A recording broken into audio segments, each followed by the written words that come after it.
This is Lieutenant Cam Mack from Watertown Fire Rescue. We are going to be doing a three-part series on some of our new equipment. The three videos are going to consist of some of the new fall protection devices that we've gotten here at Watertown Fire Rescue, and it will be followed up next month with some of the new rope equipment we got as well. So the three videos that we'll be doing this month are going to be on our new harnesses and our new Y lanyards, and also on our new Grion devices, and we'll be kind of explaining each of these throughout the videos. So we'll start off with our new harness. It is a Petzl Astro Bodfast harness. These come in three sizes, 0, 1, and 2. This is a size 1 here.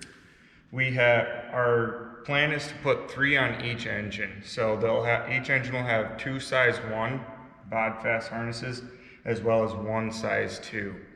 The goal with the size 1s on each harness is to make them climb ready. Any event that we go to is going to have an edge or climbing involved in it. So these are going to be ready to go right away when we get on scene. They'll be stored with their Y lanyards and a Grion connected, and that should hopefully save time on any scene we go to. So anyways, like I was saying, the sizes are size 0, 1, and 2. This is a size 1. 0 is the smallest, 1's medium, 2 is large. So we'll just kind of start going through this from the top. This is a class 3 harness, meaning it's good for rescue. It also has the shoulder straps, which allows inversion as well. It is NFPA 2500 compliant as well. So these are the shoulder straps. On the shoulder straps here, the first thing you'll kind of notice that's different from our old Aveo style harnesses are these yellow captives. These are for collecting the MGO snap hooks from our Y lanyards. You'll notice that they can tear away here. That's so if you fall and you catch something, it'll just rip away without snagging you. On the back here, we have our dorsal ring. Most commonly, this is going to be where we're going to connect our Y lanyard. Other than that, it can be used for bling to kind of keep stuff out of our way. But on our 2 size 1s, these should each have our Y lanyard connected to this and ready to go, like we said. So, little difference from side to side here that you'll notice. This left side has the quick connect here. It kind of acts like a seat buckle. They're not always that easy to disconnect, and you can just connect it and disconnect it if you're taking it on and off, or you can just loosen them up on each side. It also has these elastic collectors for any excess webbing from your harness. I kind of prefer just to loosen and unloosen it rather than use this quick connect, but everybody has their own preferences. Coming down here, this is our sternal D-ring. It's the second of the 5 connection points on this harness. The most common thing that this is going to be used for is our belay device, our new ASAP lock, which will be coming out in next month's videos.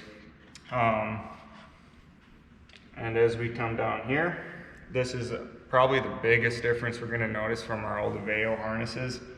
This is called a Kroll.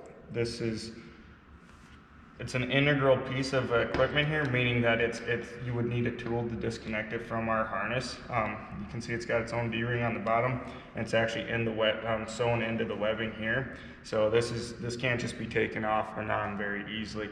The main purpose of this Kroll is to be used for ascending, commonly in a frog type system that's used with a cammed hand ascender. Some important things to note with this Kroll. This counts as a half a point of connection. So whenever we're suspended on rope, we want to have 2 points of connection. This is a half point. Simply open that up, click it on. The second point would be that hand ascender. That hand ascender on the carabiner that it's connected to would have a little lanyard that would connect back to our ventral D-ring. And when those two are used in conjunction, they each count as half a point, equaling up to 1 point of contact when ascending. The second point would most likely be our ASAP block here that we're going to use for our belay device. Coming down here, Another little difference that we'll notice here in our ventral D-ring, which is the third of our connection points, it's got a pin here, and that pin is taken out with these little Torx screws. It's a safety Torx device. We aren't going to be taking anything off of this right now, so just leave these in place. The point of this is we can take this pin out and we could just put a sewn termination or a tied termination into this without having to connect another carabiner into it, but we're just going to leave it like this for now. So this is our main ventral D-ring.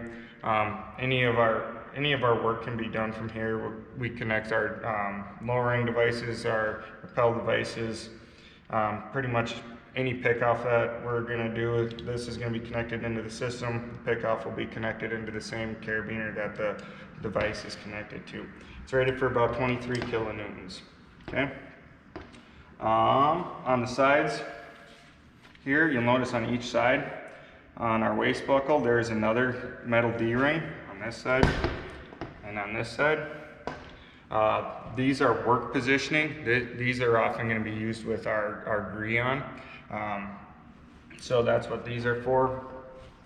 Also on the waistband here, you'll notice this is good for life safety. These stiffened rings here, these are just gear loops. We don't connect, we never suspend ourselves from these, okay?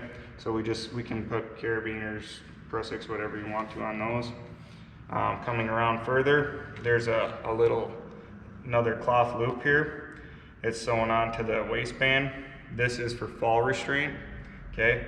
So fall restraint's a little different than fall arrest. Fall restraint means we should never actually fall over the edge. It's going to stop us before we can physically get to the edge, okay? So this is also not meant to be suspended on. We can just connect into it and prevent ourselves from getting to an edge.